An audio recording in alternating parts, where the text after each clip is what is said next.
What's going on, everybody, and welcome back to another video. In today's video, I'm excited to brew my very first Rauchbier. That's right, this is actually the first time I've ever brewed a dedicated smoked beer. Rauchbier is a German smoked lager, and it's one of those beer styles that it seems like everyone either loves it or they hate it. It doesn't seem like there's all that much middle ground, but I actually happen to be one of those people that does kind of have that little middle ground affiliation with this beer style. If I'm gonna go to a place that has a smoked beer, I'm probably gonna try it, but it doesn't mean I'm gonna have 2 pints of it in a row. I find these beer styles enjoyable, savory, fascinating, but they are certainly not at the top of my list of favorite beer styles of all time. That being said, I definitely don't hate them either. Regardless, I've never brewed one myself, so I'm actually really excited to go down this little adventure here. Rauchbier has a really interesting history though.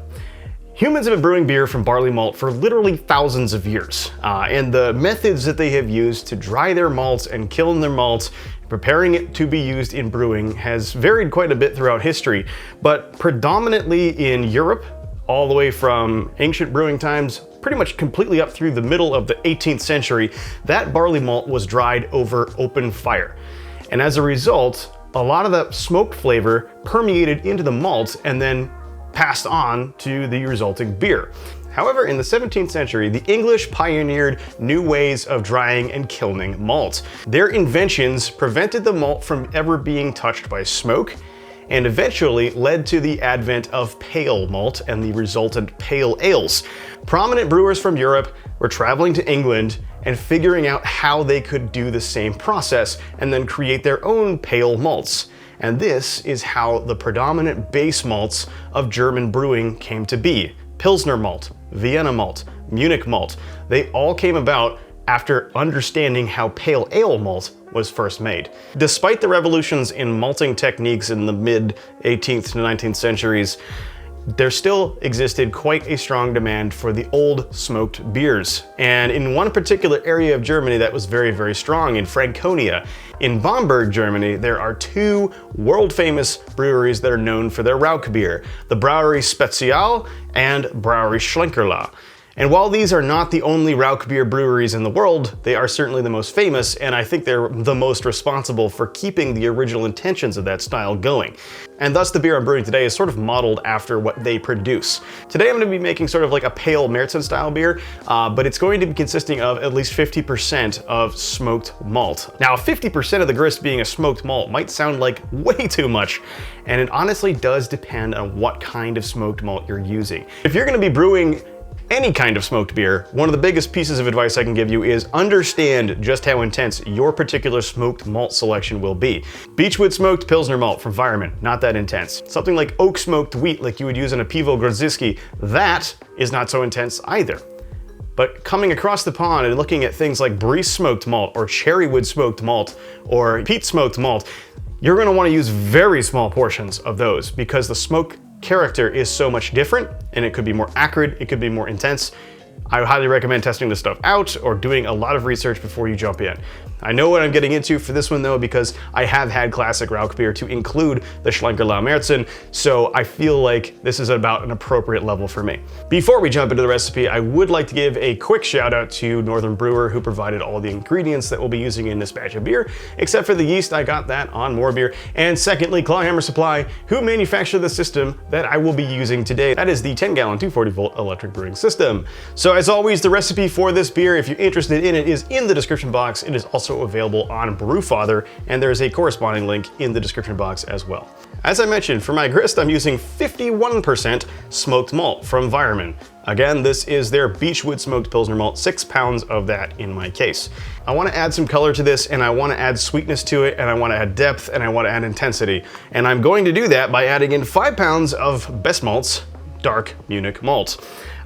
This is going to significantly increase the breadiness and the richness and that kind of deep bread crust note that we would expect from a marzen beer. And it's also going to add quite a bit of color. And then lastly, to round things out and to really balance out that smoke, I will be adding in 3/4 of a pound, 12 ounces of Weihenmain Munich 2. This particular caramel malt will add a little bit of sweetness, a little bit of like a raisiny character to the beer, but what it's going to importantly do is add some contrasting character to the smokiness, and I think it's going to help kind of blunt some of the acrid effects of the smoke, if I am doing this properly. We will see. Also, it's going to add a little bit more color as well to bring us closer to that range that I'm looking for. This is not going to be a particularly dark Marzen beer, just like my Oktoberfest. That was quite a bit lighter than a typical Marzen beer as well. This one should be around 11 SRM. For the hops on this beer, it's incredibly simple. This is not a hop-forward beer, and I wouldn't expect anything more than a bittering addition, which is all we're doing. I am going to be using 2 ounces of some old Hallertau Mittelfrüh I have in my freezer. At 3.6%, that will give us about 24 IBUs when used at 60 minutes at the top of the boil. For the yeast, I'm using one of my favorite lager yeasts of all time. It's a back-to-back usage of this stuff, WLP 860, the dry form. This is the exact same yeast that I used in my recently brewed Oktoberfest Marzen, and it performed, unsurprisingly, phenomenally. I have absolutely no reason to believe it would perform differently in this particular brew. And then for the water profile in this beer, I'm gonna be using a relatively light water profile. I think that's going to help quite a bit with the mouthfeel of the beer. It's gonna help a lot of that malt flavor shine through. And so that water profile is 35 parts per million of calcium, 3 parts per million of magnesium, 0 parts per million of sodium, 48 parts per million of chloride, 31 parts per million of sulfate, and 0 parts per million of bicarbonate. And in order to get that water profile, I'm starting out with 8 gallons of reverse osmosis water and adding into that 3 grams of calcium chloride, 1 gram of Epsom, and 1 gram of gypsum. This is a full volume, no sparge brew day, so that is all going into the mash water. And then lastly, for the mash on this beer, the mash is going to be a typical mash that I do for these European lager styles. The step mash that I will be using is very good at extracting high drinkability and fermentability, getting the beer to finish nice and dry, but also still retaining a large amount of good, solid maltiness and strong body contributions, but also providing solid head retention at the same time. I'll be doing a 30-minute rest at 146 Fahrenheit, followed by a 30-minute rest at 158 Fahrenheit, and I'll do a mash out on top of this as well for other reasons. This is one of those beer styles that I would honestly highly recommend employing a decoction mash in if you would like to do so. The dark Munich malt is full of melanoidins, and you will see a tremendous flavor impact if you're decoction mashing Munich malt versus something like Pilsner malt. It will also help you get that darker color contribution as well. Regardless, choosing not to do that because I'm gonna be doing an overnight mash instead. I'm gonna go ahead and progress through my mash steps to include the mash out, and the reason for that is so that I can actually deliberately denature all the enzymes in the mash and then bring it back down to a nice middle ground of around 150 degrees or so to sit there overnight, when I will continue the brew day the next day. This really helps me split up the brew day into smaller chunks, which is a lot easier to manage, especially with a busy family life. And I'm not gonna be holding the mash out temperatures overnight because I do feel a little concerned that it could potentially extract some tannins at that higher temperature over that long of a period of time. I haven't had that issue when I drop it back down to the mid 150s, so I'm fully confident that this is gonna be just fine. Anyway, I'm super excited to get this going, so let's go ahead, head downstairs and start brewing. I started out by collecting 8 gallons of reverse osmosis water in my 10-gallon, 240-volt clawhammer supply electric brewing system. I started to heat that water up to the desired mash-in temperature of 146 Fahrenheit. While the water was heating up, I measured out my brewing salts and I added those into the strike water, and I also measured out all my grain and ran it through the mill.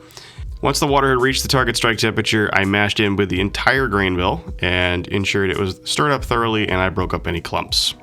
Once I was fully mashed in, I began the recirculation and allowed it to sit at 146 Fahrenheit for 30 minutes, and then I stepped up to 158 Fahrenheit for another 30 minutes, and then finally did a quick mash out at 170 Fahrenheit. Once I had progressed through the entire mash schedule, I then turned off the pump and set the controller to a temperature of 150 degrees or 65 degrees Celsius so that the mash would not fall below that temperature throughout the rest of the evening and the next morning. I then left the mash alone until the next morning, where I came back and then pulled out the grain basket and let it drain. While the mash basket was draining, I also was heating up the kettle simultaneously to take time away from the wrap up to boil. Once I hit the boil, I added in my first and only hop addition, which was 2 ounces of Hallertau Mittelfrüh at 60 minutes for about 25 IBUs. Then I let the boil continue for a full 60 minutes. However, 50 minutes in, that is 10 minutes from the end, I added in 1 Whirlfloc tablet to aid in clarity and some yeast nutrient to aid in fermentation health.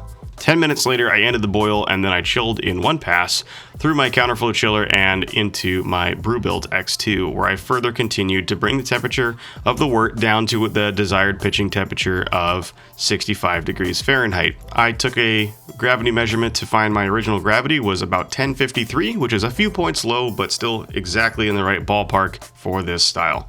I also added in some ALDC enzyme at this time. I then allowed the wort to fully continue to chill down to 65 degrees before pitching in my 1 packet of WLP 860 Munich lager, and then allowing it to continue fermentation at that temperature until complete. All right, so now it's time to talk about the fermentation plan for this beer. I am going to be fermenting this one in the exact same way that I fermented my delicious Oktoberfest Marzen this year, using WLP 860 at 65 degrees Fahrenheit. Feel free to ferment your lagers however you want to ferment your lagers, but there really is a growing mountain of evidence that not all lager strains need to be fermented nice and cold. Some do. There is very much truth to that. However, not all do. The Augustiner strain, the Weihenstephaner strain, a couple of the other southern German lager strains out there really actually do really well at higher temperatures. I mean, I've anecdotally heard of them being fermented all the way up in the mid-70s with no issues, which is a lot for me, but I personally wouldn't recommend going above like 68 with them. However, a 65 degree fermentation start to finish for me produced an astoundingly clean Marzen beer. One of the benefits of a high temperature fermentation like this is that you don't need to worry about pitch rate as much. One of the reasons why lager pitch rates are so high is because the yeast really struggle to get started at a cold temperature. And by doubling the amount of yeast in the beer, you're actually going to be giving them basically the best fighting chance at those lower temperatures. You're also going to be avoiding sulfur production. Sulfur production is increased when there's stress on the yeast in the form of a colder temperature. And thirdly, you're going to be basically eliminating diacetyl as well, because the yeast are cleaning up the diacetyl as they go at that higher activity level, at that higher fermentation temperature. You'd normally be reaching that temperature at the end of your fermentation anyway for a diacetyl rest, but instead you're carrying it through the entire time, which means that you don't get diacetyl in the end of your fermentation. And as a big old bonus on top of that, you even get a faster fermentation out of it. And I will say it again, this is not true for every single lager yeast strain out there, so make sure that you're doing some research or at least doing some test batches on your own to figure out how you exactly want to approach this stuff. There's absolutely nothing wrong with doing it traditionally either. There is nothing wrong with taking these strains, which are fully capable of fermenting in cold temperatures, obviously, and doing it the traditional way. Like, you do you brew the way you want to brew. I'm choosing to do mine at a warm temperature because I think it does benefit the beer for the reasons that I just explained. Normally I would throw out a little bit of a tip for success section in here, but given that this is actually my first time brewing a Rauchbier, I don't really have one. I can offer some general guidance with lager styles, of course, but what I'm gonna say here is one thing that I do feel like is gonna be correct. So I'm planning on lagering this beer for a while. Not just because it's a lager style, but really because I get the feeling that the smoke flavor is gonna be really acrid, harsh, and overpowering at first, but I feel like over time that'll actually fade off and meld together into something beautiful. And one of the best ways to really get your beer's flavors to just refine themselves and come together and become something entirely different is lagering. The other reason why I'm lagering it is because I just don't have space in my kegerator, and I won't for a while. I've been brewing furiously over the last several months, and I got kind of backed up. So this is actually gonna sit in the fermenter for quite a long time, regardless of if it's in the keg or in the bottles or in the fermenter like I'm doing here. As long as it's stored cold in some way, shape, or form, once it's ready to be consumed, it's just gonna start really bringing things together in a nice way. Really quickly for alternative yeasts in this beer, honestly, this one's wide open to interpretation in my opinion. This is a beer style where the star of the show is that smoke malted kind of character. You want it to be able to feature that. I want ideally the yeast to get out of the way so that that smoke malt and the rest of the malts that I've thrown in here for character can really come through in a nice, satisfying way. And as I mentioned, I'm using the Augustiner strain to achieve that. If you want this to be even more malty, even more chewy, even more satisfying, go with something like the Ironja strain and the Andex strain, like I always recommend in other malty-forward lagers. Those will push the maltiness to the forefront and they won't attenuate the beer as far. On the other hand, if you want to take this and actually make it even drier, more drinkable, and maybe a little bit more punchy, actually, crisp feeling, the 3470 strain from Weihenstephaner is also a fantastic option here. And of course, with these beer styles, you can use something like Lutra or Oslo Kvike, a nice, neutral, easy fermenting, high temperature capable yeast. For those of you who don't have temperature control, like that's a great option. Just be aware it will drop the pH of the beer quite a bit. That's one of those things that I don't know would blend all that well with smoke flavor, because smoke flavor is kind of acrid, especially when it's combined with an acidic character as well. If you're gonna go that route, I'd actually recommend adjusting your pH up a little bit prior to pitching the yeast. That way it should theoretically end up in the right spot. If you have done that, let me know how it goes. There is also absolutely nothing wrong with using a clean ale strain for this beer as well. Ideally, you just want the yeast to get in there, do their job, get out of the way. And an ale strain is perfectly suited to that task, provided that it's relatively clean when it finishes. So something like the Kolsch or Altbier strains, a German ale strain, might not be a bad choice for this particular beer. An American ale strain like USO5 will do a great job as well when it's fermented colder. The world is your oyster when it comes to yeast on this one. Feel free to experiment around and let me know what you end up doing. I am really curious about different ways of fermenting Rauchbier. I'll catch you guys in a few weeks when it's all ready, maybe a few months. We'll see how long it takes me to get around to tasting this beer. But I am interested nonetheless. Until then, Prost. The fermentation for the beer went very well, all things considered. It was about a 10-day total fermentation time, bringing us to a nice final gravity of 1011 with a crushable ABV of 5.6%. Once I had confirmed fermentation was complete and I did a quick taste test to make sure things were in the right place, and they were, I then filled the headspace in the fermenter with CO2 and cold crashed down to about 40 degrees Fahrenheit, or about 4 degrees Celsius. The beer was then left at that cold crash temperature for the next 3 weeks or so. This is about as long as it took me to get a free keg so that I could keg the beer.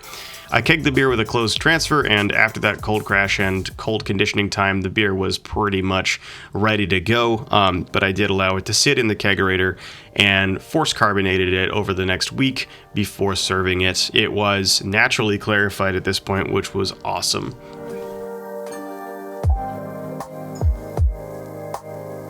The beer is called Smoke 'em If You Got 'em, and it comes in at 5.6% ABV and 25 IBUs.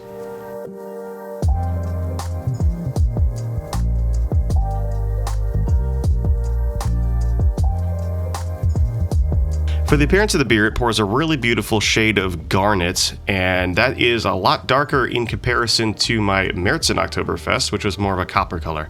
This beer is also similarly crystal clear and has a very nice cream-colored head that builds up and sticks around for a bit, but does fall down to a very thin layer after some time. All in all, though, this beer certainly looks the part of a Marzen, smoked or not.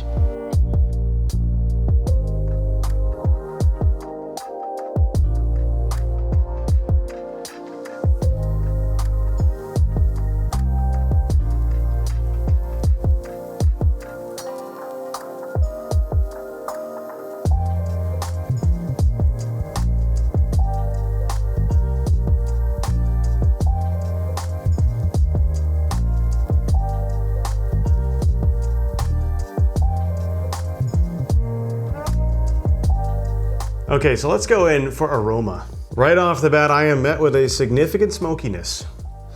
It smells like a nice, honestly, it smells like a barbecue.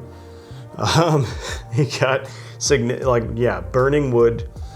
I definitely get, like wood smoke. And then there's definitely gonna be a little bit of a malty backbone to that. And then, a little earthiness. Yeah, but it really is dominated by that wood smoke character. Let's go in now for mouthfeel. Mouthfeel is very solidly medium-bodied with a nice crispy character. That is cool. This is carbonated to the same level that my Marzen beer was earlier, and that works really well. It's a nice medium-high carbonation, and I like it a lot. This is a very cool combination of drinkability and substance. I like that it's got a little bit more body than, you know, your average lager does. It's not full and thick and chewy.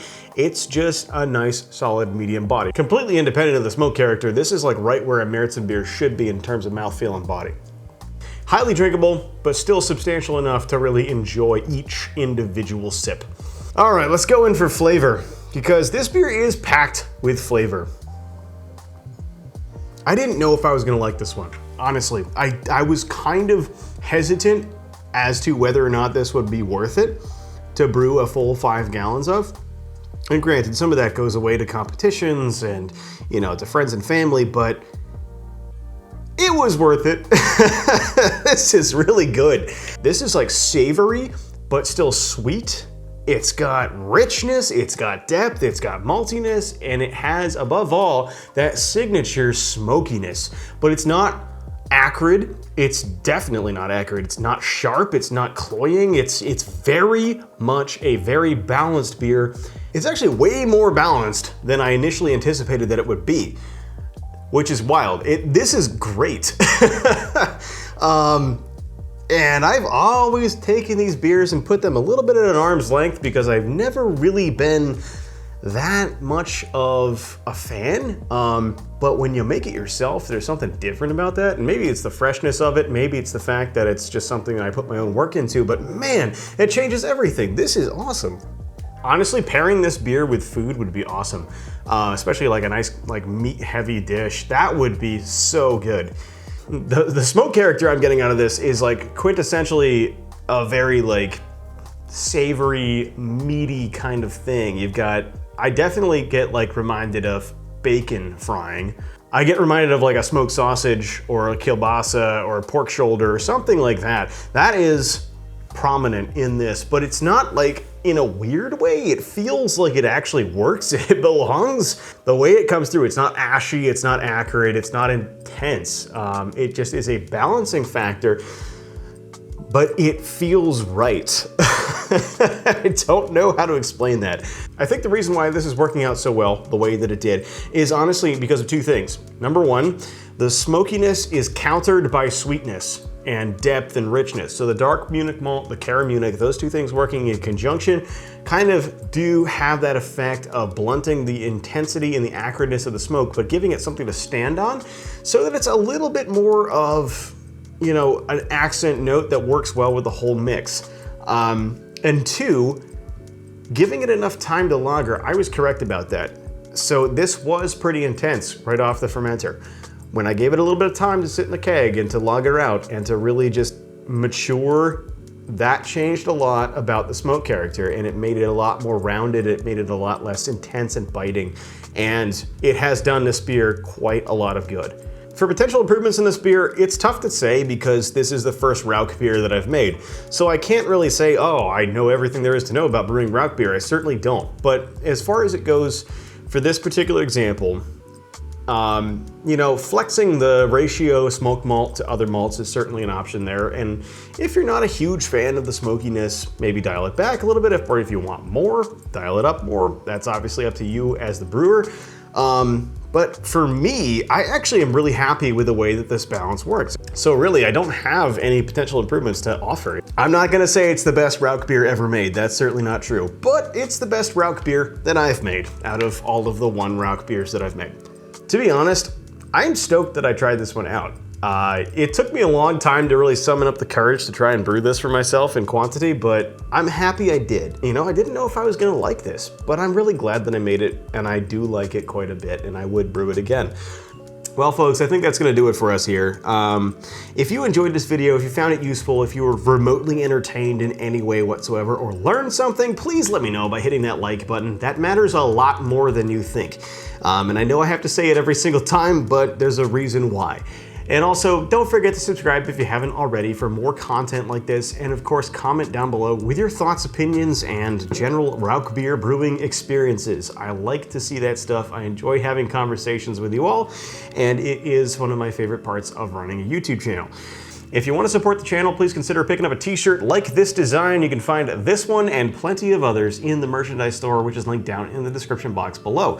I also have a Patreon, and my patrons are the #1 resource really for helping support this channel. You guys have helped pay for all of my production equipment, for all of these random brewing gadgets that I get to play with for the purposes of videos. You are helping fund a lot of the quality content that comes to YouTube. So thank you especially to the patrons for your continued support of this channel.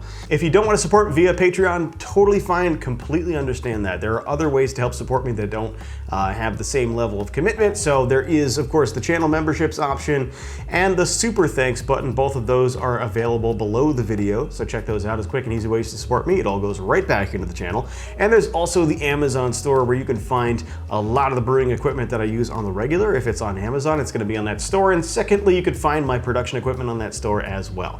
If you want to follow me on more than just YouTube, I'm also available on Instagram and Facebook at The Apartment Brewer, so check those links out for some more frequent content. You get to see what's going to be coming to the channel in the relatively near future, and you get to kind of see some behind the scenes stuff every so often as well. And last but certainly not least, if you're still watching at this point, thank you very much for watching all the way through the video. That means you're getting something out of it. It means you're learning something. It means that you're enjoying the content that I'm producing, and that means a lot to me. So this one goes out to you, and I will catch you all in the next one. So until then, Prost.